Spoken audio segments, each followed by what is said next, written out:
पहली भविष्यवाणी है, ऊपर भगवान अपनी शक्तियों से क्या कराना चाहते हैं इस कर्म क्षेत्र भूमि पर, यह मैं अभी नहीं बताऊंगा। कठिन समय आएगा तब बताऊंगा। आप अच्छे कामों में भागीदार बनिए और अपने अपने काम में लगे रहोगे तो सबको अपने काम से फ़ायदा मालूम होगा। नंबर 2, सन 1972 तक 20 करोड़ लोगों का प्लेटफॉर्म तैयार हुआ जाता है। इस बीच उत्तर प्रदेश, महाराष्ट्र, मध्य प्रदेश, राजस्थान, बिहार, महाराष्ट्र, गुजरात, बंगाल आदि स्थानों में धार्मिक क्रांति की जड़ें फूटकर निकल आएगी और पेड़ तैयार हो जाएंगे। फिर तुम इस सत्य आवाज़ पर कहाँ तक पर्दा डालते रहोगे। इस प्लेटफॉर्म पर आध्यात्मिक शक्तियाँ आ रही है जो भारत के संविधान को बदल देगी।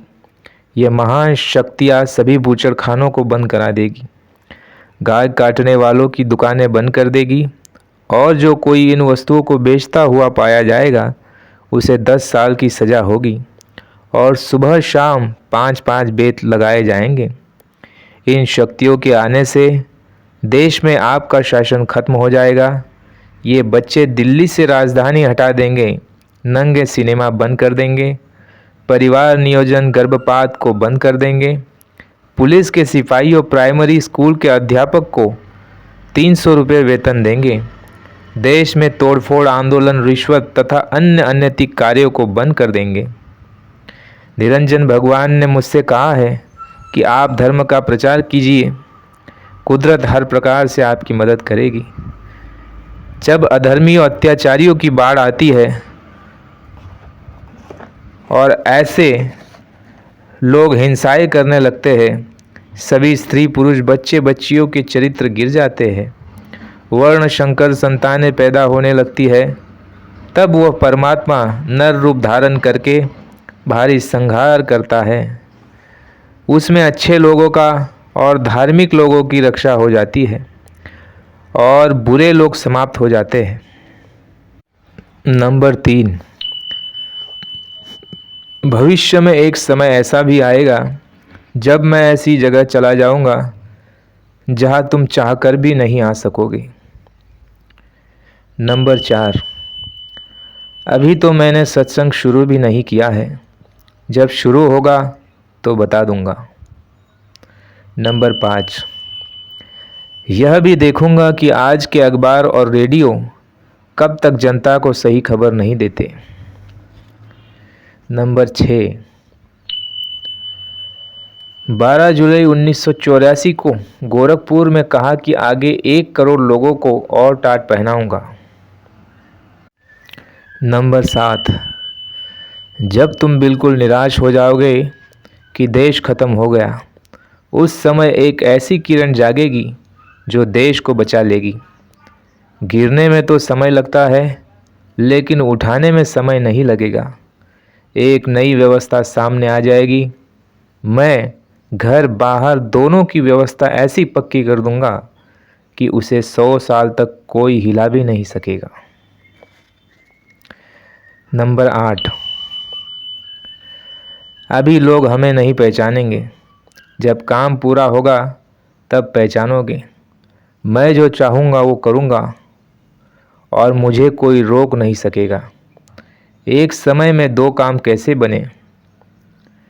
जब तुम्हें अपने बल पर भरोसा रहेगा, दया नहीं मिलेगी।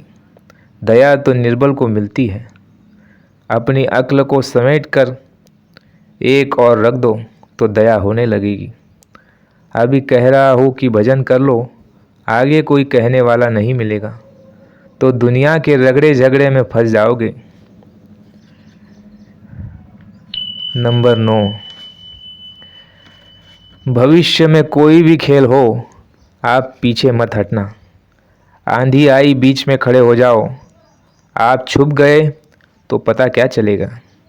इसलिए उस मालिक के नाम पर जो प्रेरणा छुपी हुई है वो वक्त आने पर दुनिया को देखने को मिलेगी।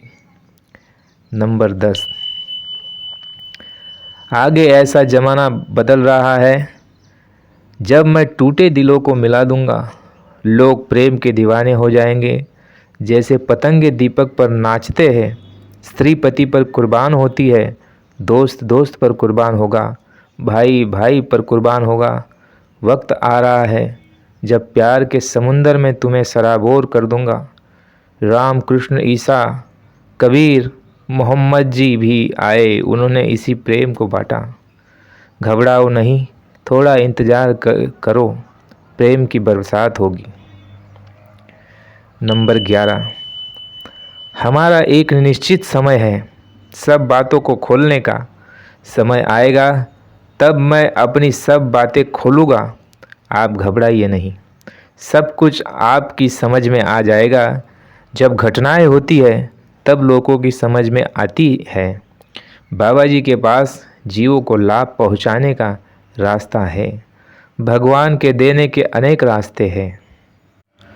नंबर 12, सतयुग आगमन के लिए 3 यज्ञ कर दिए। पहला यज्ञ मई 1977 अयोध्या, दूसरा यज्ञ जनवरी 1978 साबरमती अहमदाबाद, तीसरा यज्ञ फरवरी 1979 दशाश्वमेध घाट काशी, और बच्चा चौथा यज्ञ अभी बाकी है, जिसकी घोषणा मैं 10 महीने पहले कराऊंगा। वह समय सतयुग आगमन का यज्ञ होगा। तुम धन और समय बचाकर रखना, मैं किसी समय आह्वान कर सकता हूँ और उस कार्यक्रम में 10 करोड़ प्रेमी इकट्ठा होंगे। चौथा यज्ञ ऐसे जगह पर होगा जहाँ कोई तीर्थ स्थान नहीं है, ना ही कोई प्रसिद्ध नदी का तट है जैसे यह काशी में है। एक वीरावान जंगल में छोटी सी एक नदी अवश्य होगी, जहाँ दूर दूर तक मैदान, वृक्ष, झाड़ियाँ होगी और 10 करोड़ लोग यज्ञ में उपस्थित होंगे। उस समय मैं सतयुग आने की तारीख बताऊंगा। उस समय ऐसा दृश्य कि 10 मील तक आदमी के पीछे आदमी दिखाई देंगे। नंबर 13, हम अब कुछ कहने वाले नहीं। बाबा जी होशियार हो गए। अब कुछ करते थे, हम कुछ करते थे तो तुम नकल कर ली। अगर पूछ कर काम करते तो आज कुछ का कुछ हो गया होता, पर आप तो अपना नाम चाहते हैं। हम कुछ नहीं करेंगे, करवा कर दिखा देंगे। बाबा जी की खोपड़ी में क्या है ये आपको नहीं मालूम है। नंबर 14, मेरा स्वप्न कभी गलत नहीं हो सकता। रावण जब सीता को लंका में ले गया तो उसने बहुत डराया धमकाया कि राम को भूल जाओ और मेरी बात को मान लो। त्रिजटा राक्षसी को समझाने बुझाने के लिए सीता के पास छोड़ दिया। त्रिजटा ने रात्रि में स्वप्न देखा कि एक बंदर आया और उसने बाग बगीचे को तहस नहस कर दिया, सोने की लंका को जला दिया और राम ने रावण का वध कर दिया।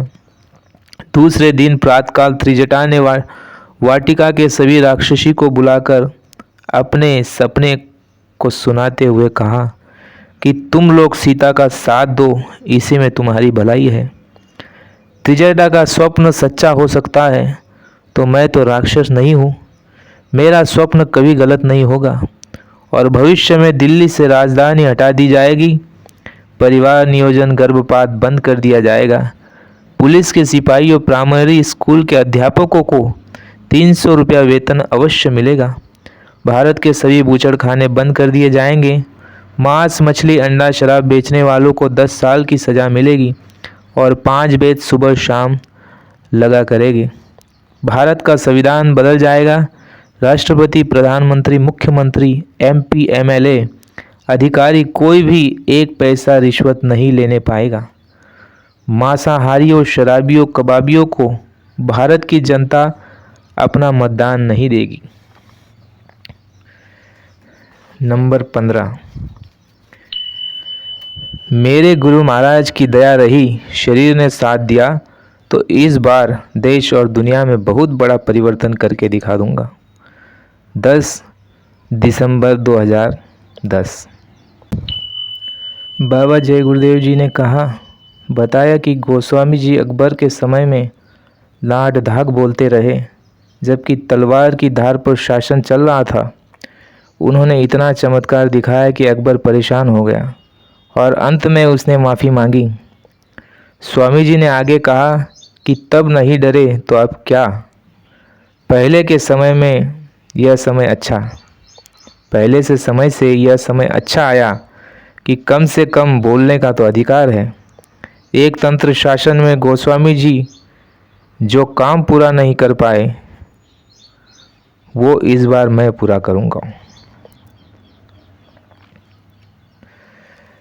नंबर 17, मैंने पूरे देश का सर्वे किया और सबके मर्ज को जान लिया। अब हम घोट पीसकर दवा बना रहे हैं और सबके लिए एक ही दवा है, वो खिलाई पिलाई जाएगी। दवा से सबको लाभ होगा। वक्त का इंतज़ार है, वक्त का इंतज़ार राम ने किया, वक्त का इंतज़ार कृष्ण ने किया और मैं भी वक्त का इंतज़ार कर रहा हूँ। मैं आपको समय और साल बताऊंगा कि सतयुग का कब भारत में प्रादुर्भाव होगा और कब से कब तक सतयुग का पूरा पूरा साम्राज्य स्थापित हो जाएगा। यह तो आपको इन्हीं दिनों में बताऊंगा। इसको लेने के लिए लोग देश विदेश से आएंगे।